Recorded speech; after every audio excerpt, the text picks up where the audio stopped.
Nous ne sommes pas des juifs, les amis. Nous sommes devenus enfants de Dieu par la foi en Jésus. On n'a rien à voir avec les juifs. Les juifs avaient les lois. Nous, on a notre loi qui est Christ.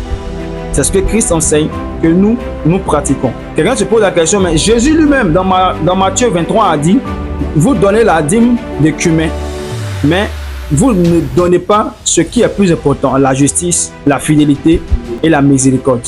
Alors, Jésus n'a pas aboli la dîme. D'ailleurs, il a aussi dit dans sa parole que je ne suis pas venu pour abolir la loi, mais pour l'accomplir. Et donc, ces textes deviennent des sources de confusion. Beaucoup pensent que quand on dit Jésus n'est pas venu abolir la loi, ça veut dire qu'il faut continuer à pratiquer ce qui était dans la loi. Si c'était le cas, tu n'allais pas croire en Jésus aujourd'hui pour ton salut, pour le pardon de tes péchés. Tu n'allais pas dire Seigneur, son sang a coulé, ruisselé sur la croix. Son sang a coulé. Tu n'allais pas chanter ça pour le pardon de tes péchés. Tu allais aller sacrifier les animaux pour le pardon de tes péchés. Mais comme on n'est plus sous la loi, mais sous la loi de Christ, c'est ce que Christ a dit qu'on applique. Il n'est plus question de s'agripper sur la loi de Moïse. La loi de Moïse n'est pas notre loi. C'est la loi de Christ que nous suivons.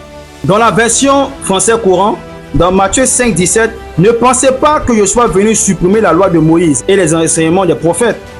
Je ne suis pas venu pour les supprimer, mais pour leur donner tout leur sens. Vous comprenez ça? Donner tout leur sens. C'est la raison pour laquelle la loi existe là.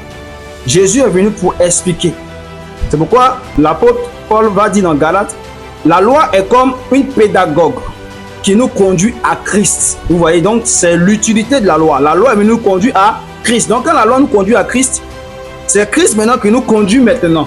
On ne revient plus encore dans la loi. La loi nous a emmené à Christ. Donc quand elle nous amène à Christ, Christ nous prend maintenant pour nous conduire. Seuls ceux qui sont conduits par le Saint-Esprit sont fils de Dieu. Pas ceux qui sont conduits selon la loi, mais par le Saint-Esprit. Maintenant, écoutez attentivement. Jésus-Christ n'a jamais dit dans son église de payer la dîme. Vous n'êtes pas posé la question pourquoi. Les apôtres même, quand ils ont fait l'église pour la première fois, et qu'il y avait 3000 âmes réunies, et qui partageaient à chacun selon les besoins de chacun, là, la dîme n'existait pas.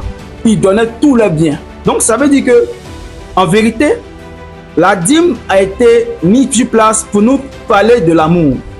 C'était une image préfigurative qui voulait nous montrer comment un homme doit manifester l'amour pour son frère. Parce que pour prendre 10% de ton salaire pour donner à quelqu'un qui n'a pas travaillé comme toi, c'est pas facile.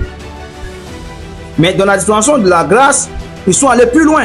Il ne s'agit plus de 10%, mais il s'agit de tout son argent. Comme aujourd'hui, il y a beaucoup de pasteurs riches qui refusent de mettre tous leurs milliards dans un compte où certains vont mettre seulement que 10 000 parce qu'eux, ils sont limités à 10 000.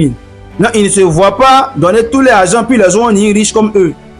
Alors que c'est ce que la famille de Barnabas a fait. Vous vous rappelez de ce riche-là? Un riche qui vient vendre tout son champ et puis il envoie le bien aux pieds des apôtres.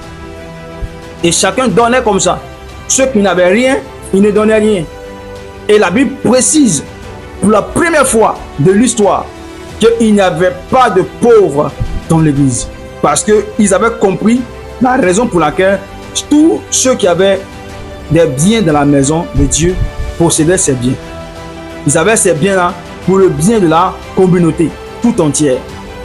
On ne disait pas que telle personne est milliardaire, telle personne est millionnaire, lui là il est pauvre. On ne disait pas ça. On disait que eux tous ils étaient riches. On disait que personne n'était pauvre. C'est très important de comprendre aujourd'hui cette vérité essentielle pour que l'Église sorte dans cette manipulation criarde à outrance qui dépouille le peuple de Dieu. Si on te demande de payer ta dîme, ça doit être dans un seul contexte, dans le but de prendre soin de ceux qui servent Dieu dans le temple. Si ce n'est pas pour ça, ce n'est pas la peine. La dîme n'est pas un principe de richesse hier, aujourd'hui et demain.